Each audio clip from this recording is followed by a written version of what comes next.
La Chine accusée par la NASA de vouloir prendre le contrôle de la Lune, la démission du Premier ministre britannique Boris Johnson, une révolte aux Pays-Bas ou encore le reste de l'actualité en bref, et c'est très chargé aujourd'hui. Salut, c'est Hugo, j'espère que vous allez bien, installez-vous confortablement, ou alors faites attention à vous si vous êtes sur la route ou je ne sais quoi, que vous écoutez ces actus du jour en podcast audio. On est parti ensemble pour une nouvelle plongée dans l'actualité en une dizaine de minutes. Et on commence donc avec un premier sujet brûlant dans l'actualité politique, ça se passe au Royaume-Uni. Après les démissions en série de plusieurs de ses ministres, eh bien, le Premier ministre britannique Boris Johnson a démissionné de la tête de son parti, le parti conservateur donc. Alors qu'est-ce qui se passe? Est-ce qu'il va rester à son poste de Premier ministre? On va essayer de comprendre exactement ce qui se passe, c'est assez inédit. Alors on en parlait hier, Boris Johnson a été au cœur de nombreux scandales ces dernières années. Le principal scandale, ça a été le Partygate, en gros le fait qu'il ait organisé des fêtes pendant le confinement, alors qu'il disait donc au reste de la population de rester chez eux. Et plus récemment, on a également appris qu'un des membres de son gouvernement était accusé d'attouchement sexuel sur deux hommes, des accusations dont Boris Johnson était au courant dès 2019, autrement dit donc avant même de le nommer ministre. Et plus globalement, au-delà de toutes ces affaires, il y a une forme de perte de confiance de la part des membres du gouvernement, mais aussi d'ailleurs de la part d'une bonne partie de la population. Les vidéos où il ment ou alors où il est obligé de s'excuser sont devenues des vidéos virales au fil des années. Cette perte de confiance était tellement grande que 50 membres du gouvernement ont démissionné en 48 heures en appelant eux-mêmes à la démission de Boris Johnson, qui est pourtant dans leur propre parti. Alors ce qui s'est passé, c'est que ce jeudi, Boris Johnson a démissionné de son poste de chef de parti, donc le parti conservateur qui est classé à droite. Mais pour autant, attention, eh bien pour l'instant en tout cas, Boris Johnson n'a pas démissionné de son poste de Premier ministre. En gros, une élection interne va maintenant être organisée pour lui trouver un successeur au sein du parti conservateur, et Boris Johnson a déclaré qu'il voulait que cette élection ait lieu dès maintenant. Autrement dit, eh bien, il est encore Premier ministre pour l'instant, mais dans les prochains jours, eh bien, a priori, il sera remplacé. C'est quand même important de le rappeler, au Royaume-Uni, c'est pas comme en France, il n'y a pas de président, donc le Premier ministre n'est pas nommé par le président. En fait, c'est le leader du parti qui a remporté les élections législatives qui est automatiquement nommé Premier ministre directement par la reine. Bref, pour résumer, un nouveau Premier ministre devrait donc être nommé très prochainement pour remplacer Boris Johnson, et ce alors que le Royaume-Uni traverse actuellement une crise politique, vous l'aurez compris, de très grande ampleur. Évidemment, vous le savez, on vous tient au courant sur tout ça. Allez, on continue avec le sujet à la une de ces actus du jour, direction l'espace. Pourquoi? Eh bien parce que la NASA, donc l'agence spatiale américaine, a accusé la Chine de vouloir prendre le contrôle de la Lune, rien que ça. Alors y a-t-il réellement un objectif Lune? Qu'est-ce qui est en jeu? On va voir donc tout ça ensemble. Spoiler, il y a très clairement des combats de communication, mais aussi donc des combats dans les airs, des enjeux géopolitiques entre deux grandes puissances mondiales. Alors redonnons un petit peu de contexte, tout est parti d'une interview donnée au journal allemand Bild par le patron de la NASA, Bill Nelson. Alors que la Chine met en place aujourd'hui de nombreux projets d'exploration de la Lune, et bien selon le patron de la NASA, tout ça a un objectif bien plus large que simplement des études scientifiques. Le patron de la NASA a notamment déclaré, je cite, « Nous devons être très inquiets que la Chine atterrisse sur la Lune et dise « C'est à nous maintenant et vous restez dehors ». Alors pour la Chine, ces accusations venant des États-Unis, elles sont complètement infondées. Le pays affirme être en faveur, je cite, d'un avenir partagé pour l'humanité dans l'espace, y compris donc sur la Lune. Mais alors, quels sont les projets de la Chine sur la Lune actuellement? Alors en réalité, ça fait plusieurs années maintenant que la Chine s'est lancée dans la conquête spatiale. Elle avait réalisé un premier exploit en 2019, je m'en souviens qu'on en avait parlé déjà sur la chaîne et aussi sur Instagram, en devenant le premier pays à faire atterrir une sonde sur la face cachée de la Lune, donc la partie de la Lune qui n'est pas visible depuis la Terre. Mais ces dernières années, eh bien, la Chine accélère le pas avec de nombreux projets, que ce soit par exemple avec le lancement en 2021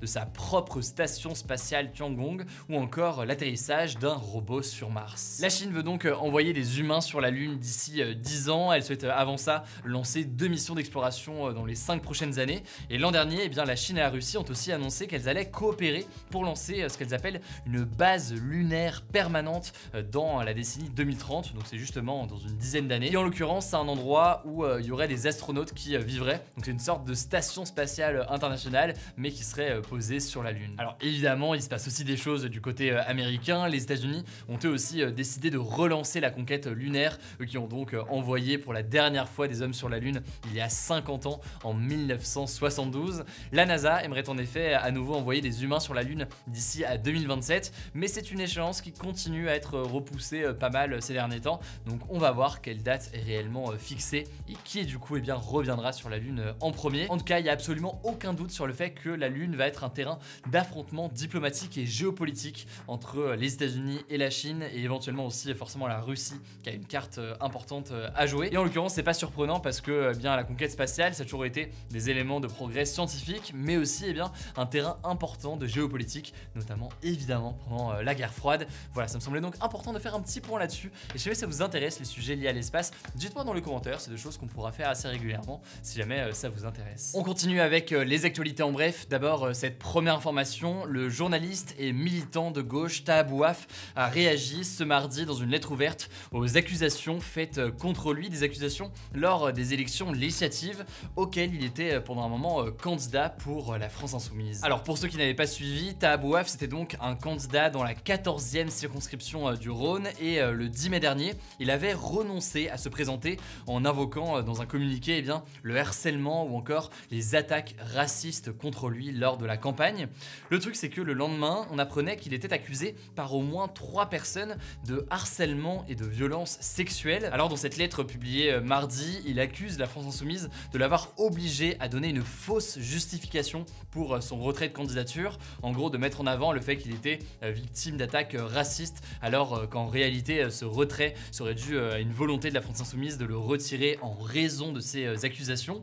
Il réclame, je cite, qu'une procédure juste et équitable soit lancée pour qu'il puisse savoir ce qu'on lui reproche exactement et pouvoir du coup se défendre face à ces accusations. Deuxième actualité, toujours en France, pour faire face à l'augmentation générale des prix très importante en France, rien que 5% sur l'année passée et probablement plus cette année, les bourses étudiantes vont augmenter de 4% selon des informations de France Info. Cette mesure donc d'augmentation du montant des bourses pour les étudiants qui reçoivent ces montants-là en cas de difficultés financières, ça s'ajoute à d'autres aides, notamment l'aide exceptionnelle de 100 € qui sera versée en septembre 2022, une seule fois aux 9 millions de Français les plus modestes, dont du coup certains étudiants. Et ça rejoint aussi le dispositif du repas à 1 € dans les restaurants universitaires qui est prolongé encore aujourd'hui, il faut le savoir, alors pour les étudiants boursiers, mais aussi auprès des étudiants les plus précaires qui en formulent la demande auprès du Crous, et ce donc même s'ils ne sont pas étudiants boursiers. Alors c'est des mesures qui sont saluées par certains, mais jugées très largement insuffisantes pour d'autres concernant la situation des étudiants. Je vous en reparle plus en détail dans quelques jours. Troisième actualité qui est liée d'une certaine façon au second sujet et qui est un sujet absolument majeur. C'est un chiffre très marquant, 62% des 18-24 ans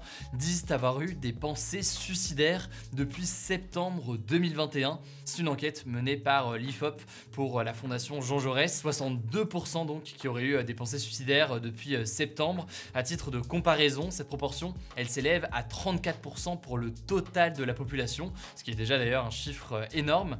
Autre chiffre marquant qui est mis en évidence par cette étude, 3,5 millions de Français ont déjà fait une tentative de suicide dans leur vie selon ce sondage, soit 6% de la population, et ce alors que ce pourcentage n'était que de 3% il y a 20 ans. C'est donc des chiffres extrêmement inquiétants qui posent beaucoup de questions évidemment, parce que là on parle de santé mentale, mais forcément c'est lié à plein d'autres sujets absolument essentiels, le sujet économique, sociaux, etc.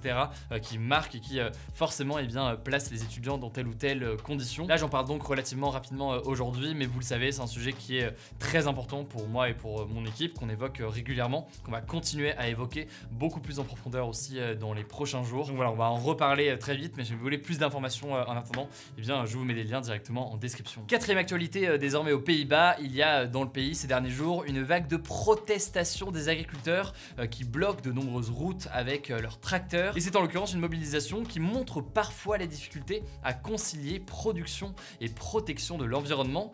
En fait, tout est parti d'une nouvelle loi aux Pays-Bas voulue par le gouvernement hollandais et qui vise à limiter la pollution émise par les élevages en réduisant la quantité d'élevage ainsi que l'utilisation de certains produits. En effet, les Pays-Bas, c'est l'un des plus gros exportateurs agricoles au monde. C'est aussi l'un des premiers émetteurs mondiaux d'oxyde d'azote, et c'est une substance qui est particulièrement polluante, émise notamment par la déjection des animaux. Sauf que, vous l'imaginez, cette loi ne plaît pas du tout aux agriculteurs qui estiment que leur situation est déjà très difficile en ce moment et que ces mesures leur feraient produire beaucoup moins et donc perdre encore plus d'argent. Selon eux, le gouvernement s'attaque à eux mais pas à d'autres sources de pollution importantes qui peuvent exister dans l'économie. Ça a donc mené à cette mobilisation importante ces derniers jours. Il y a donc de fortes tensions à tel point que la police a ouvert le feu sur des manifestants dans la nuit du 5 au 6 juillet. Évidemment, on en reparle dans les prochains jours. Dernière actualité culturelle aujourd'hui, un petit peu plus légère du coup pour terminer. Netflix a annoncé ce jeudi qu'une série dérivée de Stranger Things était en cours de développement. Alors on n'a pas encore trop d'infos aujourd'hui, on sait juste que ce seront encore les frères Duffer qui seront aux commandes. Donc c'est eux qui ont déjà créé et réalisé Stranger Things. A noter d'ailleurs au passage que les frères Duffer travaillent également sur une adaptation du manga Death Note en live action. Donc en fait une version film pour dire les choses de façon très claire. Très hâte en tout cas de voir de mon côté le remake sur Death Note et voir un peu ce qui est possible là-dessus en espérant que ce soit à la hauteur du manga. En tout cas c'est tout pour ce nouveau résumé de l'actualité en une dizaine de minutes. Comme d'habitude pensez à vous abonner si ce n'est pas encore le cas pour ne pas louper les vidéos suivantes. En description je vous mets des liens pour en savoir plus. Prenez soin de vous, prenez soin de vos proches et on se dit à demain pour une nouvelle vidéo.